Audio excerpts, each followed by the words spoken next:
En quelques mots, le podcast proposé par deuxièmeavis.fr. Pour mettre des mots sur les mots, nous donnons la parole aux patients, aux médecins et aux associations de patients. À travers leurs témoignages, ce podcast met en lumière des expériences personnelles, l'expertise médicale et le soutien associatif, offrant à chacun une vision complète et éclairée autour de maladies graves, rares ou invalidantes. Le service deuxièmeavis.fr, c'est un avis spécialisé complémentaire en moins de 7 jours, basé sur un dossier médical complet, 100% pris en charge et sans avance de frais. Notre mission, garantir l'accès à l'expertise médicale pour tous. Aujourd'hui, nous accueillons Florine Girardin qui vient nous parler du SOPK et des actions menées en France pour l'association ASSO-SOPK, dont elle est la référente des bénévoles. Bonjour Florine. Bonjour. Merci d'être avec nous aujourd'hui. Pour les auditeurs qui ne vous connaissent peut-être pas encore, pouvez-vous nous présenter l'association ? Oui, bien sûr. Alors, l'association, c'est une asso qui a été créée en 2021, donc en mai 2021, par 2 patientes atteintes du SOPK. Et l'idée, c'était vraiment de pouvoir agir autour du SOPK, donc sensibiliser, agir et informer. C'est une association qui agit à l'échelle nationale auprès du grand public, mais aussi des femmes atteintes du SOPK à leurs proches et les professionnels de santé. Donc, l'idée, c'était de pouvoir faire connaître le SOPK, soutenir et améliorer la prise en charge de façon très générale. Vos actions rayonnent-elles dans toute la France et quels sont leurs impacts ? Alors, du coup, oui. Donc, l'association, elle agit à 2 niveaux. Donc, elle agit beaucoup en ligne, mais elle agit aussi sur le terrain. Pour ça, on va avoir différentes actions. Donc, on a un premier gros pôle, on va dire, autour de la sensibilisation auprès du grand public. L'idée, ça va être de pouvoir développer des supports de communication, les réseaux sociaux ou des interventions pour pouvoir aller sensibiliser les gens qui, mine de rien, connaissent très peu le SOPK, pour pouvoir le faire connaître et que les gens puissent comprendre aussi l'impact au quotidien du SOPK sur les femmes qui sont atteintes. À côté de ça, du coup, donc on va faire toute une partie sur la prévention, sur l'information et le soutien auprès des patientes. Donc pour ça, c'est pareil, ça va passer via des actions en ligne, mais aussi des actions en présentiel. Donc ça leur permet de mieux comprendre leur pathologie et aussi de pouvoir avoir des clés pour mieux vivre avec leur SOPK au quotidien et mine de rien, améliorer leur prise en charge aussi en étant actrice de leur pathologie. On a aussi toute une partie auprès des professionnels de santé. Donc, ça va impliquer de pouvoir porter la voix des patientes et l'expérience patiente pour pouvoir faire remonter aussi les difficultés auprès des professionnels de santé, ce qui pourra à terme pouvoir améliorer la prise en charge. Et on a aussi des projets de co-animation d'ateliers avec des professionnels de santé, donc toujours dans l'idée de pouvoir améliorer la prise en charge.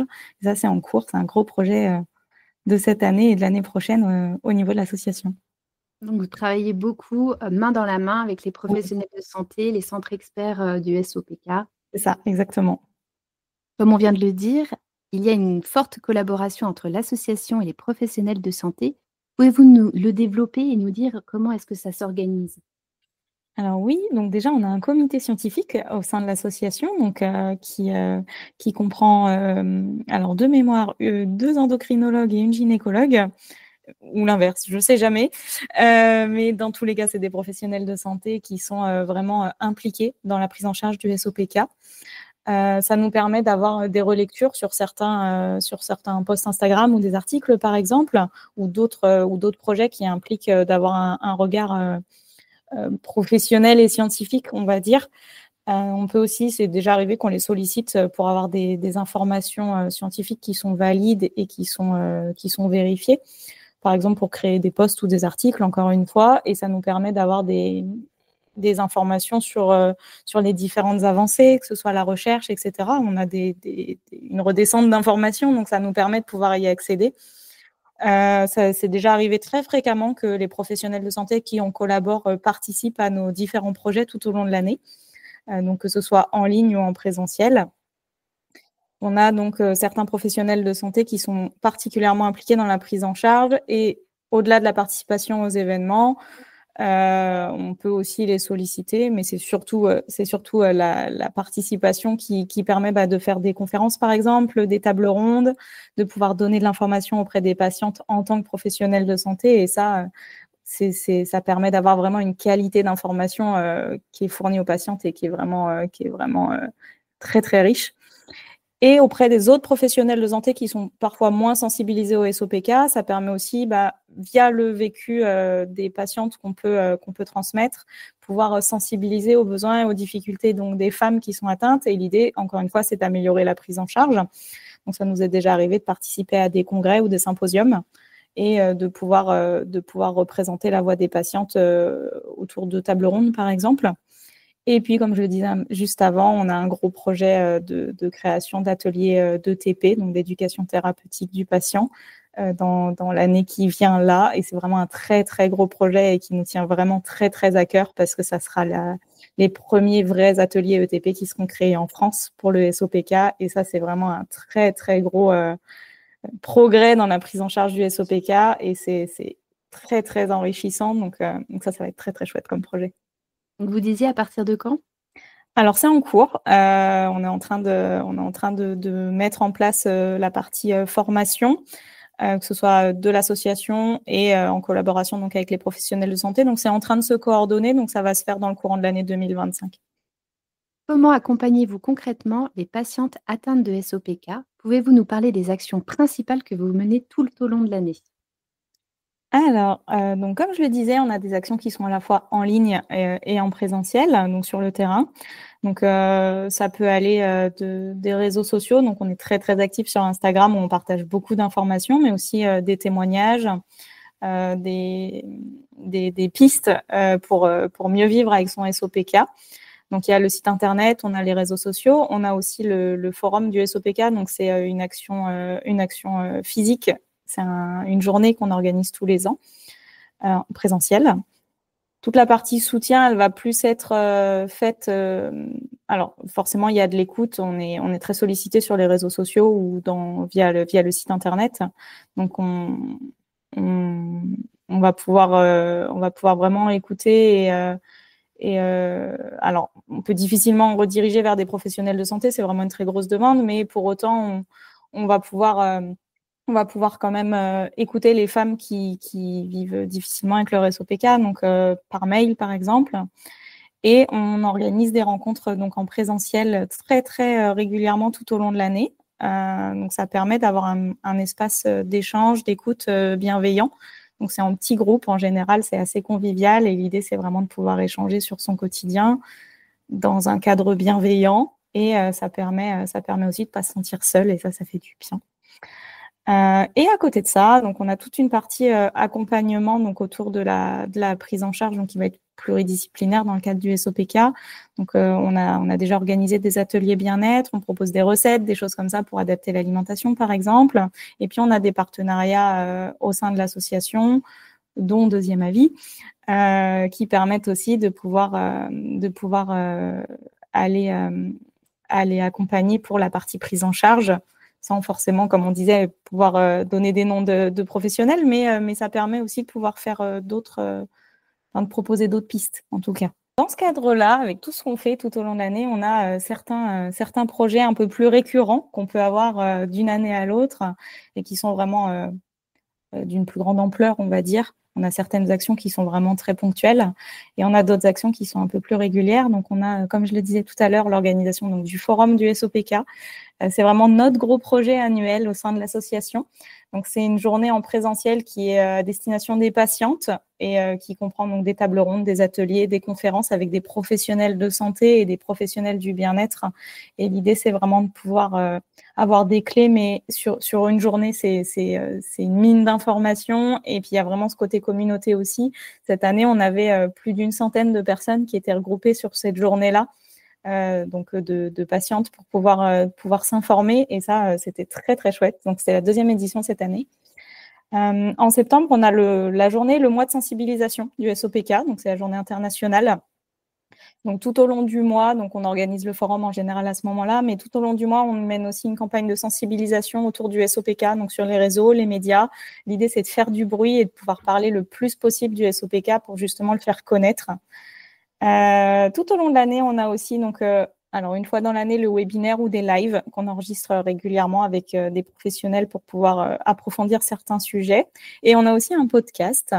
Donc ce podcast, il comprend donc des témoignages, mais aussi des interventions de professionnels de santé. Il y a un épisode qui sort par mois. On peut retrouver sur le site de l'association et sur Instagram. Et puis après, on a tous les posts sur les réseaux sociaux. On est, comme je le disais, très très actifs. Donc on a au moins 2 posts par semaine. Donc ça donne pas mal d'informations depuis 2021. Donc ça donne déjà de quoi faire. Et puis du coup, les rencontres de soutien, donc comme je le disais tout à l'heure, qui sont quand même très très régulière et ça permet de pouvoir rencontrer les femmes partout en France.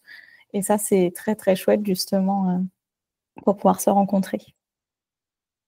Comment l'association permet à l'entourage des patients de mieux comprendre ces patients et de les soutenir? C'est un sujet qui n'est pas évident. C'est vrai que, alors déjà, ils sont toujours les bienvenus, que ce soit les rencontres, participer à tous nos projets, les proches, que ce soit les frères, sœurs, parents, conjoints, conjointes, sont toujours les bienvenus. D'ailleurs, c'est toujours très très chouette de voir que sur une rencontre, on a un conjoint qui vient ou une maman qui a envie de mieux comprendre le vécu de la femme principalement concernée du coup par le SOPK. Donc c'est toujours très très intéressant. Au forum, c'est pareil. Cette année, on a eu des conjoints qui sont venus et des conjointes, et c'était très très riche aussi de voir qu'ils avaient envie de pouvoir agir et de justement pouvoir être là pour leur conjointe. Donc, c'était très, très chouette. Alors, déjà, le fait qu'ils puissent participer à tous les projets, ça leur permet aussi d'avoir les informations. Et puis, via les témoignages, par exemple, de pouvoir mieux comprendre et de se dire, oui, ça, c'est le SOPK. C'est pas juste ma femme qui a des sautes d'humeur, par exemple, ou qui est tout le temps fatiguée. C'est vraiment la pathologie qui est responsable. Et du coup, c'est pas sa faute, par exemple. À côté de ça, on aimerait bien mettre en place d'autres choses, alors qu'ils sont en réflexion, parce que c'est pas évident à mettre en place, mais notamment par exemple des groupes de parole qui seraient réservés aux proches aidants, qui pourraient se pareil, qui sont en développement, donc sûrement l'année prochaine ou en tout cas prochainement. Comment peut-on adhérer à l'association et participer à vos actions? Alors, c'est très très simple. Il suffit d'aller sur le site internet de l'association. Donc, n'importe qui peut devenir membre. Donc, on a 2 statuts. On a le statut adhérent, donc c'est vraiment un soutien financier et moral de l'association.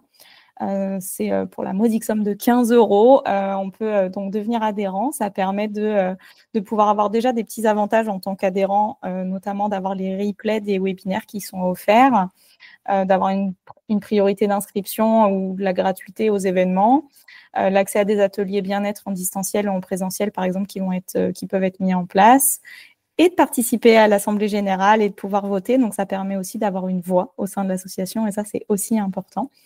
Et après, on a un deuxième statut qui est le statut d'adhérent bénévole. Et ce statut-là permet aussi de donner de son temps pour l'association. Alors, c'est vraiment en fonction des possibilités de chacun et chacune, mais l'idée, c'est de pouvoir aussi participer pleinement aux actions de l'association, donc que ce soit via son partage de témoignages, l'organisation de rencontres ou la participation à tous les projets qu'on peut mettre en place tout au long de l'année. Mais des bénévoles, on en a toujours besoin. Alors, je ne suis pas forcément objective, c'est moi qui m'occupe de l'équipe bénévole, mais vraiment, on a vraiment besoin de bénévoles parce que plus on a de petites mains et plus on est de cerveau et plus on est efficace et plus on va loin aussi. Donc, c'est vraiment important. Que ce soit les adhérents ou les bénévoles, c'est vraiment primordial pour une association parce qu'avec un bureau de 4 personnes, en fait, on ne va pas forcément très loin si on n'a pas d'autres gens avec nous. Donc l'idée, c'est de pouvoir être de plus en plus nombreux aussi pour pouvoir mettre en place de plus en plus d'actions et y avoir de plus en plus de visibilité pour le SOPK et pouvoir faire bouger les lignes parce que c'est quand même l'idée. Donc, appel au bénévolat Clairement. pour Asso SOPK. Merci Florine d'être venue nous présenter l'association Asso SOPK ainsi que les actions menées tout au long de l'année sur le territoire. Auriez-vous un petit mot pour la fin? Oui.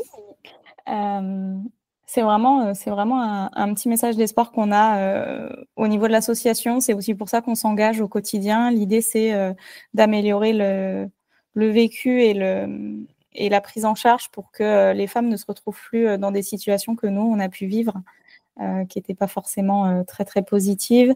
Et de se dire que dans quelques années, alors ça risque de prendre un petit peu de temps, mais que dans quelques années, déjà, le SOPK, ça sera plus marginal quand on en parle, de se dire, OK, c'est quoi ce truc personne ne connaît, mais que vraiment les choses, elles pourront changer et que les femmes, elles pourront enfin être comprises et entendues dans leurs difficultés et qu'on pourra trouver enfin des solutions concrètes pour pouvoir les aider à se sentir mieux. Merci pour votre engagement à nos côtés et pour votre temps. Merci d'avoir écouté cet épisode avec Florine de l'association Asso SOPK. Si cet échange vous a apporté des réponses et vous a éclairé, vous pouvez le partager autour de vous. On se retrouve très bientôt pour une nouvelle perspective sur En quelques mots.